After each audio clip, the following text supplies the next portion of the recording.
BPL এর মাঠে ফেরার দিনে প্রথম ম্যাচে নোয়াখালী এক্সপ্রেসকে 5 উইকেটে হারিয়েছে চট্টগ্রাম রয়্যালস। সহজ জয়ে টেবিলের শীর্ষে উঠে গেল চট্টগ্রাম। অন্যদিকে টুর্নামেন্ট থেকে বিদায় নিয়েছে নতুন দল নোয়াখালী এক্সপ্রেস। মিরপুরের শেরেবাংলা জাতীয় ক্রিকেট স্টেডিয়ামে টসে জিতে আগে নোয়াখালীকে ব্যাটিং পাঠায় চট্টগ্রাম। ওপেনিং জুটিতে সৌম্য সরকার এবং হাসান ইসাকিলের ব্যাটে ভর করে 34 রান তোলে নোয়াখালী। 8 বলে 14 রান করে সাজঘরে ফিরে যান সৌম্য। পাওয়ার প্লের একদম শেষ বলে গিয়ে আউট হয়েছেন হাসান ইসাকিল। 20 বলে 25 রান করে বিদায় নেন তিনি। পাওয়ার প্লের 6 ওভারে জোড়া উইকেট হারিয়ে 49 রান তোলে নোয়াখালী। দুই ওপেনারকে হারিয়ে যেন মুখ থুবড়ে পড়ে নোয়াখালী এক্সপ্রেস। দিনে নামা জাকের আলী অনেক কিছু বাউন্ডারি বের করেছেন, চালিয়ে গেছেন লড়াই।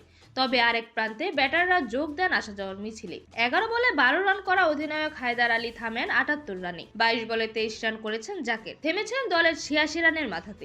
হাবিবুর রহমান সোহান, মুনিম শাহরিয়াররাও সুবিধা করতে পারেননি। 15 বলে 11 রান করে বিদায় নেন সোহান। মুনিম করেছেন 1 বলে 1 রান। শেষ দিকে টপাটপ উইকেট হারিয়েছে নোয়াখালী এক্সপ্রেস, চলে গেছে খাদের কিনারায়। শেষ দিকে লড়াই চালিয়ে 19 বলে 22 রান করেন সাব্বির হোসেন। 126 রানে থেমেছে নোয়াখালী এক্সপ্রেস। চট্টগ্রামের হয়ে মাত্র 9 রান দিয়ে 5 উইকেট নিয়েছেন শরীফুল ইসলাম। এছাড়া 3 উইকেট তোলেন শেখ মেহেদী হাসান। 1 উইকেট শিকার করেন আমির জামাল।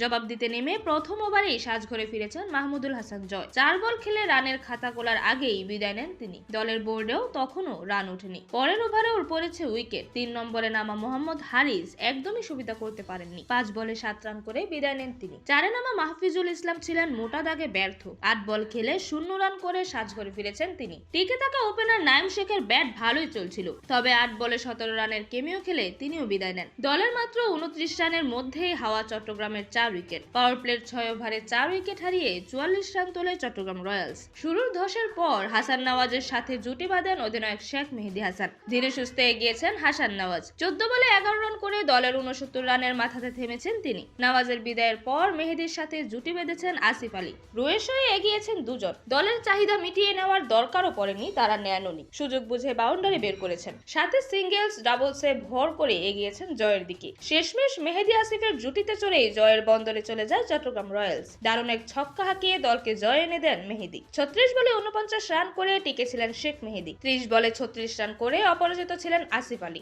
18 বল হাতে রেখে 5 উইকেটে জয়লাভ করে চট্টগ্রাম রয়্যালস। নোয়াখালীর হয়ে ইহসানুল্লাহ নেন 2 উইকেট। এছাড়া একটি করে উইকেট তুলেছেন হাসান মাহমুদ, জাহির খান এবং সাব্বির হোসেন।